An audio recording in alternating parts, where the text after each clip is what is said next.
Here with us now backstage is Beth Comstock, and she is the CMO of GE. Thanks for joining us. Thanks for having me. You were just on a panel with Scott Cook of Intuit talking about the culture of innovation and how you try to drive that in a large company like GE. And you discussed the mechanics of innovating in GE, but I kind of want to know, how do the best ideas surface? So, you have this competition that you recently talked about, the Eco-Imagination, but also on a more day-to-day basis. When you have so many projects and you're operating almost like a VC firm, how do the best ideas get focused on and directed?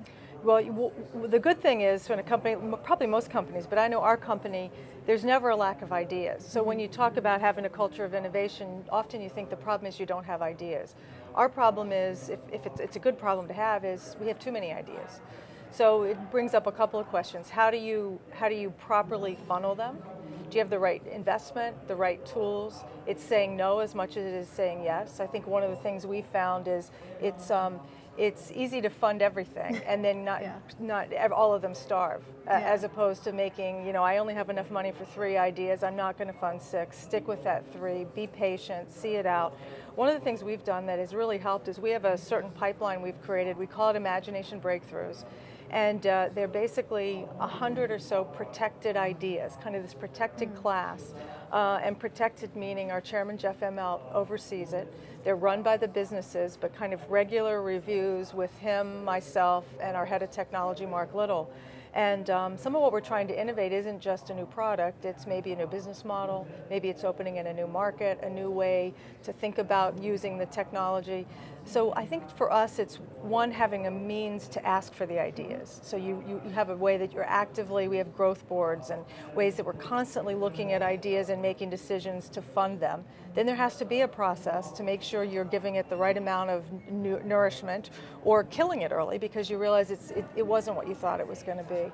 But this protected class of ideas, I think for us has been very important as a way to say, hands off. This is important. We're giving this time. We're giving it the kind of resources it needs because we believe this is going to pay off. How would you define the decision makers and within GE? Like you said, Immelt and yourself are obviously influential in what gets surfaced, and there are the growth boards that you also mentioned. But then how would you kind of explain that? When people are like, who decides what's great, what's interesting, what's the next thing that we need to focus on? Well, first of all, we have 3 big business units, and they have business leaders at most of the, at all the key businesses, and they each have their process of ideas that similar to what I mentioned. Everybody has their process in their business. So the business leaders have a team. It's really this growth board, a group of people. It's made up of sales, what's the customer view, marketing, what are the business growth opportunities, obviously operations. You go through all those, but they all sit down at a table and they kind of agree we're going to go forward, we're not going to go forward. And you have to have an integrated approach. You can't just say this is a wonderful technology, let's go for it. You got to say, can I sell it? Yeah. Is it going to be used the way we want it to be? What kind of features does it need? So you have to make sure you have the right people at the table. You've been with GE for several years now, so you've seen GE's strategy when it comes to innovation evolve. How would you say that progress has been? And what are some of the mistakes? I know there's probably many along the road, as with any company, but what are some notable mistakes that you made either in strategy or the way you looked at new companies, interesting ideas? Well, I'd say some of the mistakes, you just got to get smarter. You don't know what you don't know. So I think the more you work at these things, the smarter you are. I think probably one of our biggest leaps forward has been doing a lot more partnerships. So I think perhaps we went through a phase where we wanted to do it all ourselves. And then you wake up one day and you go, you know what, there's no way we have all the answers. There's no way we know it all. It's hard. It's really hard. The world's getting even more complicated. So it takes you to partnerships. For us, it's partnerships with startups. We'll invest, we'll co-innovate, collaborate. Sometimes it's just an investment. Sometimes it's on a path to actually maybe merge the companies. We'll partner with big companies. We have a partnership with Intel in the home health space. We have a number of different those kind of partnerships that, we think home health is a big opportunity. We don't know when it's going to take off. We're not exactly sure how all the pieces are going to come together. So let's share the risk. So Intel and GE get together and say we're going to co-invest together. And so I think that's probably the biggest change for us, is this willingness to partner.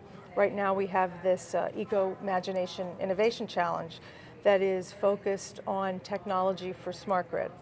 And we have a lot of great technology, but we don't have it all. And you also know for something as complicated as figuring out how to move electrons through a digital energy chain, you have to have partners. It's a big system that has to be put together. Yeah. You know, GE is often described as the bellwether for the U.S. economy, and in many ways it reflects the global economy just because you're in so many different sectors, right?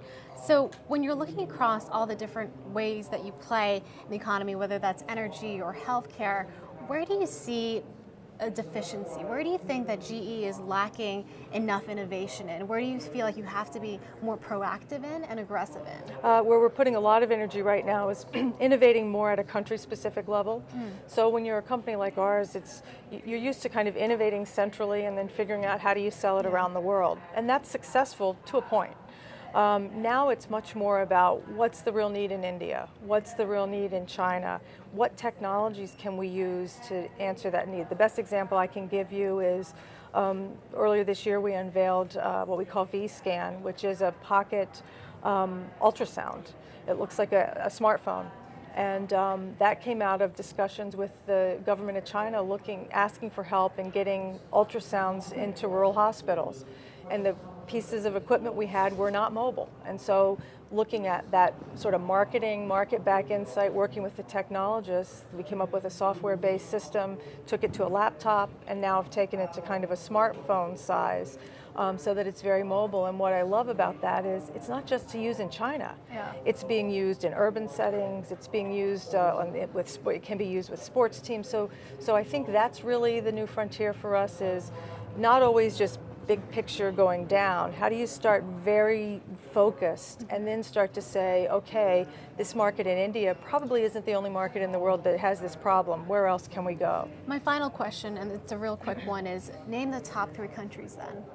For GE, the top 3 countries, we've been in China, continues to be important. Brazil, very important for us. The Middle East region, Saudi Arabia, the Middle East in general, India obviously, and then I think I've gone over more than 3, right? I think that's good enough. China, Brazil, Middle East, and India, and that's 4. Well, thank Middle you East so is a region, though. I know that. I'm just kidding. Of course. Well, thank you so much, Beth. Once again, my guest today has been Beth Comstock, and she's a CMO of GE. Thank you. Thank you.